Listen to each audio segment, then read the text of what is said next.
The Shattered Meridian, an Arctic tale, a short audio story from collective Fragment.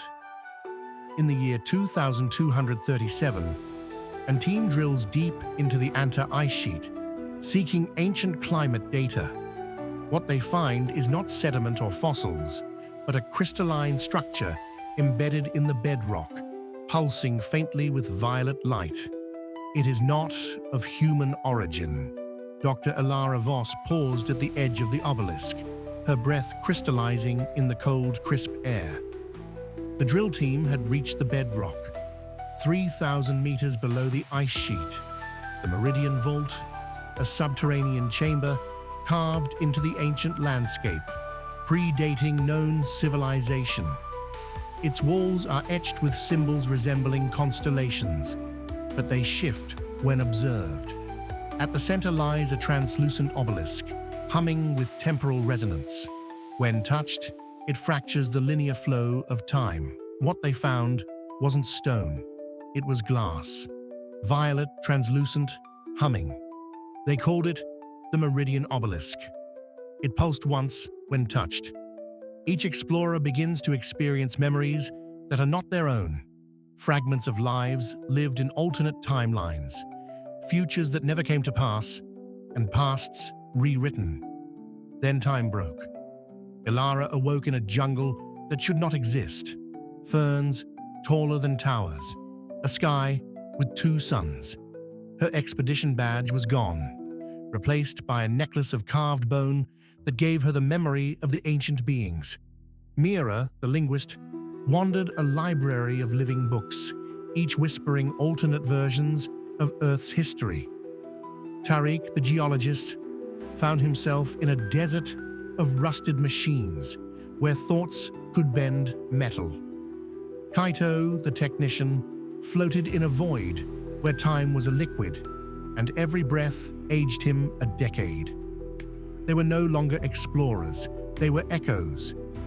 In each realm, the Meridian Vault appeared, symbols etched in shifting constellations, riddles that responded to emotion, doors that opened only when a memory was surrendered. Elara pieced together the truth, drawn from the new memories she now remembered, but not her own. The obelisk was not a relic, it was a seal, buried by an ancient civilization that had learned to shape time. The vault held back the guardians of chronology, beings made of forgotten moments and collapsed possibilities. The host had waited, and now, awakened by human touch, they sought to restore balance. To reseal the vault, Elara had to sacrifice her anchor, her true memory, the one thread that tied her to her original self. She chose the lullaby from her youth. As she sang it to the vault, the constellations aligned. The fractured realms began to collapse inward, folding like origami into a single point of light. Her team reappeared beside her, older, changed, but whole. The vault sealed, the host receded, but none of them remembered who they had been. Back at the surface, the ice was silent. The borehole was gone. Elara stared at the stars. They were different. Orion's belt had shifted.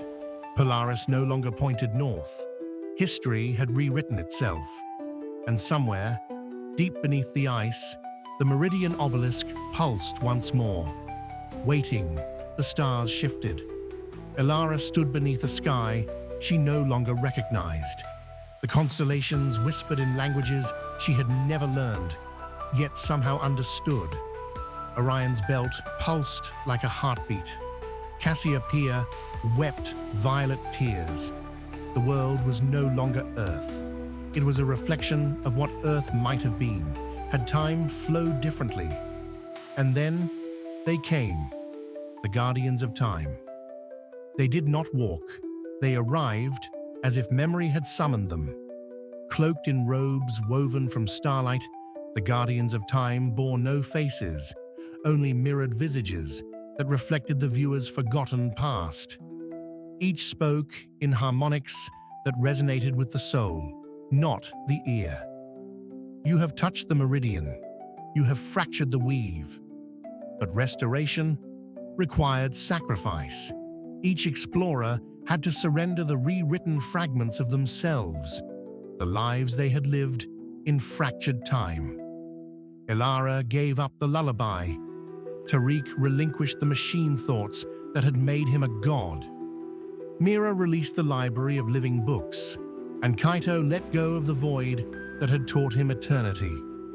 As each memory was surrendered, the Guardians wove it back into the obelisk's core, threading it into the rightful place in the cosmic tapestry. The stars realigned. Earth remembered its name. The explorers returned, changed, not in body, but in soul. They carried echoes of timelines that no longer existed, wisdom from futures that had been unmade. The Guardians vanished, leaving behind a single message etched into the ice. The Meridian must remain hidden. It is not for this world. It is for all worlds. And so, the vault was buried once more beneath ice that would never melt, beneath time that would never fracture again, unless some else remembered.